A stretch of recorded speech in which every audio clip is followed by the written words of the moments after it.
What was a popular fad that you actually miss and wish hadn't died out? I also miss local multiplayer, co-op/party/etc. From back then. It was always fun to play with friends side by side. Fortunately, Steam, and some other platforms these games may be on, has quite a handful of local multiplayer games. If you're interested, I have listed some below. Some examples for local co-op: The Escapists 2, Overcooked 2, For the King, Stranded Deep, Gauntlet, and Moving Out. Some examples for party/miscellaneous: Stick Fight, Ultimate Chicken Horse, Gang Beasts, Pummel Party, and Avocado.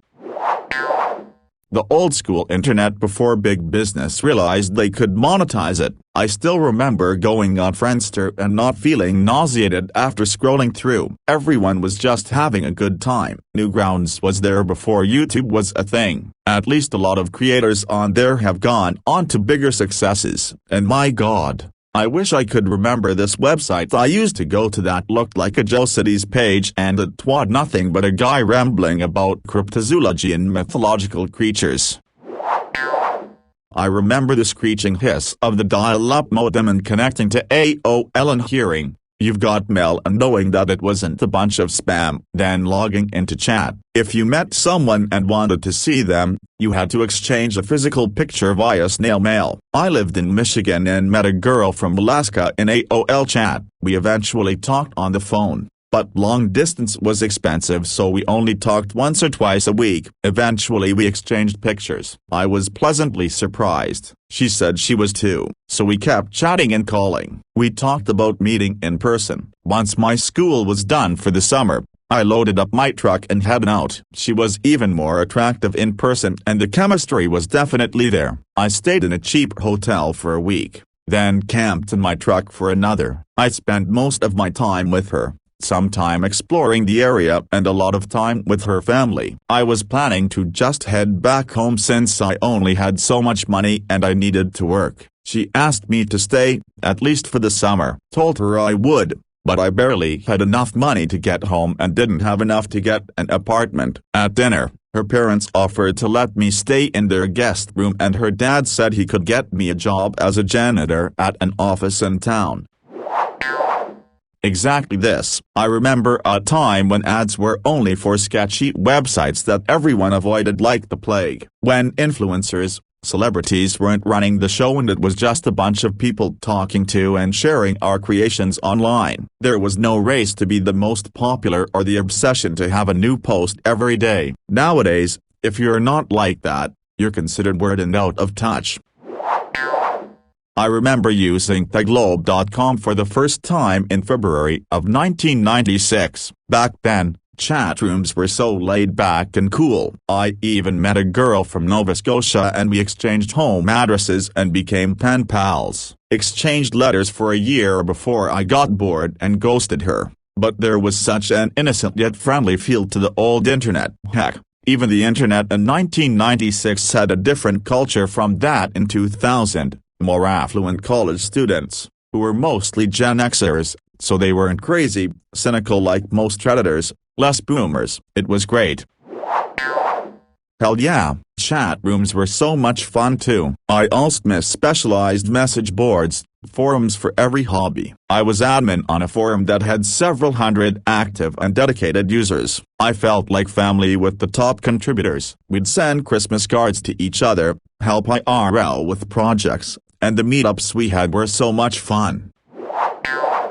Maybe it's cause I've always been taller and bigger than people around me growing up, but all these huge modern SUVs and pickups just give me anxiety thinking of driving them. They're so big and bulky. I'd constantly be worried about scratching and bumping against things. Again, wonder if this is because I grew up having to do this. A 90s Tacoma or Ford Ranger are as big as I go with trucks. The Civilian Conservation Corps. It was hugely popular and turned out to be one of the best investments the U.S. ever made. So many challenges we face today, from the backlog of uninspected bridges to the spread of harmful invasive species, could be tackled with a national program for any capable person to work on infrastructure, environmental restoration, and climate change mitigation projects in exchange for fair pay, housing, and education or career training.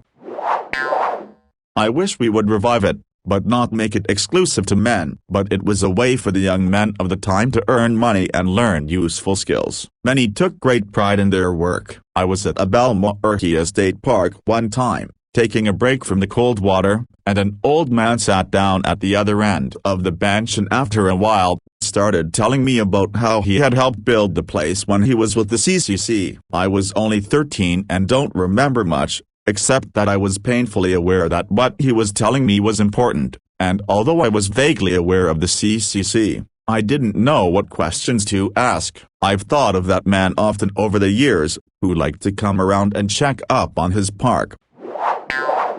Not what you are asking per se, but I miss having sleepovers with friends and staying up late playing games and watching movies. Once you graduate high school, it's like that behavior is no longer acceptable or wanted for some reason. I'm 36 and still think about this from time to time. To more answer your question, local multiplayer console gaming, everything is online only now and it sucks, save for the few Nintendo games or something. Edit, holy balls, I didn't expect this to blow up.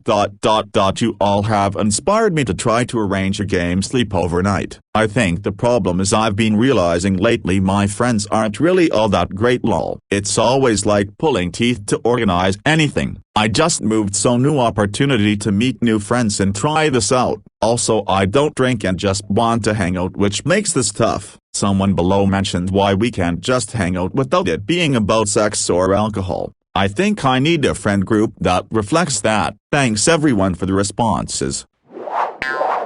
Talk to your friends about it. You never know, they may be down for something like this. My husband and I are 30 plus and we occasionally still do this. We will spend the night at a friend's house with a group of others and all of us will stay up all night playing board games and watching movies. We haven't done it in over a year though due to COVID, but all of us are starting to talk about starting this up again in a month or two.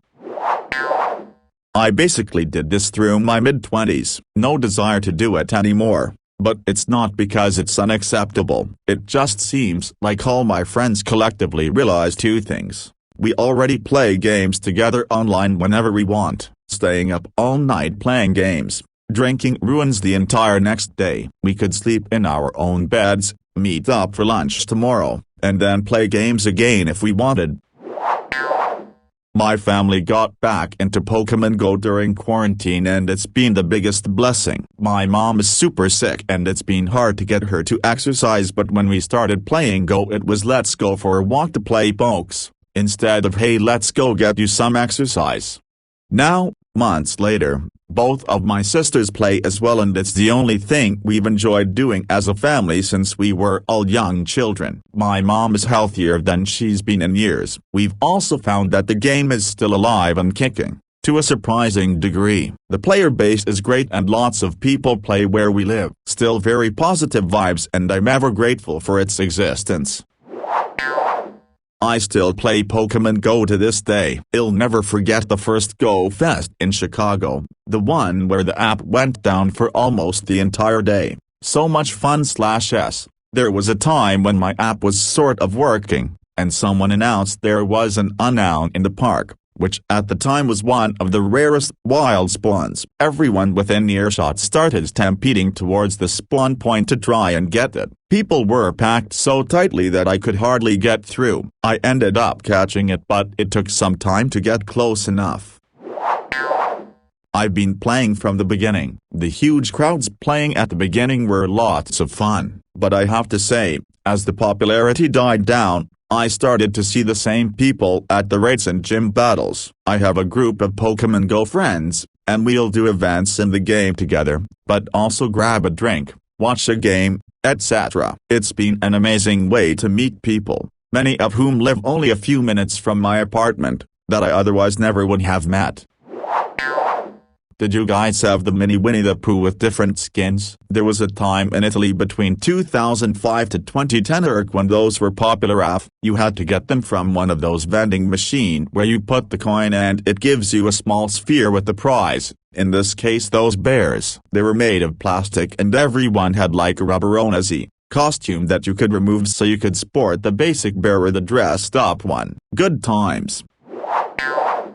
I've noticed a lot of 90s influence in some of the newer indie and alternative music that gets recommended to me on Spotify over the last couple of years. It seems Gen Z kids and the younger millennials are making music that sounds like the stuff their parents and older siblings exposed them to. Doesn't sound exactly the same, vocals are usually cleaner, for example, but it's enough to give me major nostalgic vibes.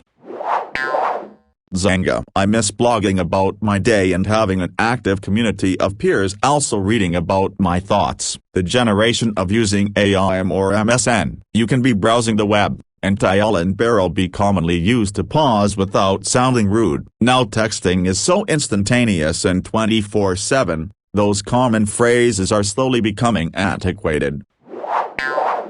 The golden age of pro wrestling. It was so over the top and theatrical. I wish I could have gone to a live event. My parents thought it was too violent, and it had mostly fizzled out by the time I was old enough to do what I wanted. I'm not into UFC or boxing. I want the costumes, the faces and heels, and the crazy moves. I'm hoping to one day go see a Luke Liber show.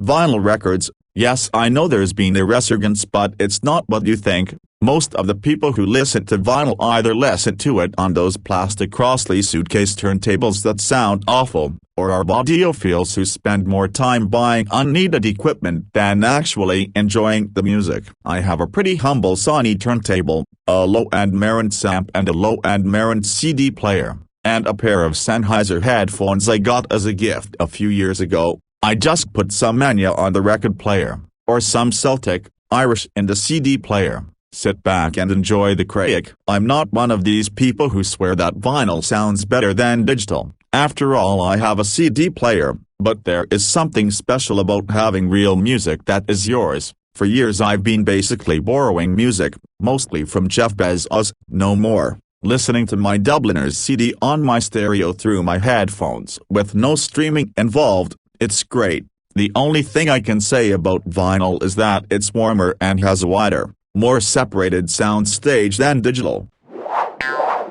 MSN Messenger. It was a perfect tape to keep in touch with people for me. I don't have to know about anyone broadcasting their every moment in life like Facebook, Instagram, etc. or feel bad about not keeping up on broadcasting my personal life. I still don't feel well acquainted with how people are acting on social media these days. Everyone tries so hard to get attention, likes, and I like the music add-on on MSN where I can see what songs my friends, contacts were listening to while chatting to them. Cameras that use actual film. There was something exciting about getting your pictures back, only to see that almost every shot was awful. You don't get to see amateur glamour shots with your eyes closed and a monster pimple anymore. Now a lot of people would be screwed if they went missing because they photoshopped the living crap out of their photos. Like really, whose nose looks like that in real life? Buffets. The good ones you would find at the casinos in Nevada. Yes, they still exist, but not like they did 20+ years ago. Not only did they used to be reasonable on price, but the food was usually, depending on the place, top tier. Also, the service was top-notch. To get anything even remotely close today, you gotta find a buffet that charges $100+ person. I've posted before about my brother who's a high school teacher, and how a few years ago he caught a girl in his class live streaming herself just sitting there, learning. He asked her to stop, and noticed that there were 15 people apparently watching her on the stream, and suggested that the strangers who would watch a 16-year-old girl sitting in class are maybe not the kinds of people she should want watching her. The girl's response was an incredulous "why not?" I kept my old BB-filled hacky sack from high school in my car, took it to college just in case anyone wanted to play. After graduating college I got a different car, threw that hacky sack in the trunk in case anyone wanted to play. Bought a different car 3 years ago, put that hacky sack in the trunk just in case anyone wanted to play. I'm in my mid-30s, haven't actually played hacky sack since high school. Man, I got really good at hacky sacking in like 7th grade. I remember I used a lot of my alignments to buy like a really nice hacky sack. It seems like every year there was a huge fad that took over the school and I always got really into it and then just immediately stopped doing it the next year. Lol. Started with comeback spools, then hacky sacks was 1 year, and then yo-yos got really popular for a year, stuff like that. Man, I started working at Michael's during this. At the time, it was the only place you could buy them, not on the internet. People were insane about it. We had to limit how many a customer could buy. They got pissed because they couldn't use coupons on them. I had two super I could connect them together to make longer bracelets because I have fat wrists. My favorite thing I made was a glow-in-the-dark panda charm. There's a cute indie game called Garden Paws that is really good about this. Started out pretty bare bones, which is fair because indie games don't always get much funding, but over the years they have added tons of new content via free updates. The devs are also very actively engaged with their player base and always listening to suggestions and adding the content that's in high demand. I can't recommend this game enough for those who like casual, relaxing games. There's a few people out there doing a good job, but most of it doesn't get any recognition. Recent horror films I've enjoyed were The Witch, The Lighthouse, Midsommar, The Green Room, and Mandy. The title horror applies more to some than others, but I enjoyed them because they were different than what I've come to expect from the genre. Of those 5, my personal favorite was The Lighthouse, which I personally consider to be an immediate classic, but I can absolutely understand why others didn't like it. Yes, I feel the exact same way. There was a golden age of dubstep, and it was between 2010 and 2014. Global Dubfest was lit. I blame Skrillex for killing the scene. After he got popular, it was over. Everything started to sound like forks in a blender, and I'm pretty sure it's his fault. And definitely the widespread adoption in movies and TV commercials sped things up too. I miss old dubstep. I went to 2 Ultras and 1 EDC from 2011 to 2013, absolutely incredible times. I really enjoyed Skrillex for what he was. Some of his tracks like the Cinema Remix and Scary Monsters were amazing, but it was the start of heavier forks in a blender sound. At some point all the really talented producers started making trap, which I also love, and then future bass, also love. And now I don't know what they make. I find most traditional EDM like house and trance to be usually boring, so I don't know what the scene is nowadays. My favorite producer right now is Apache, who blends EDM with classical music brilliantly. Some people have already said roller skating or rollerblading, which is great, but specifically there was a type of rollerblade sometimes called a step and skate that I wish was still on the market. The most relevant brand that I can recall was an Italian company called Hypno Skates. I practically lived in those things for a couple summers. Can't find them anywhere now though.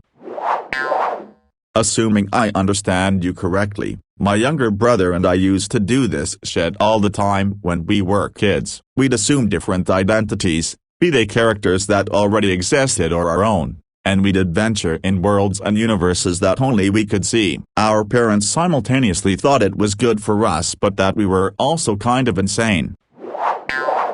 One particular player by the name of Gree had an idea based on this and lured a handful of slimes into a cottage and locked them in. Then he started throwing purple potions, essentially low-level medieval grenades, through the window. 10 slimes became 20, 20 became 40, and so on. A couple dozen potions and a now unknown but extremely large number of slimes later, he opened the door. An unbelievable horde of slimes poured out and flooded the entire server, murdering everyone and everything in their path with sheer numbers. Not too long after the entire server crashed, the next day Cree demanded a ransom of 10,000 gold lest he unleash the slime horde once again. His request was met with mockery, so once again the horde lay waste to the entire world. The day after that a patch as released with the single note, "Slimes will no longer split," and thus ends the tale of the slime horde.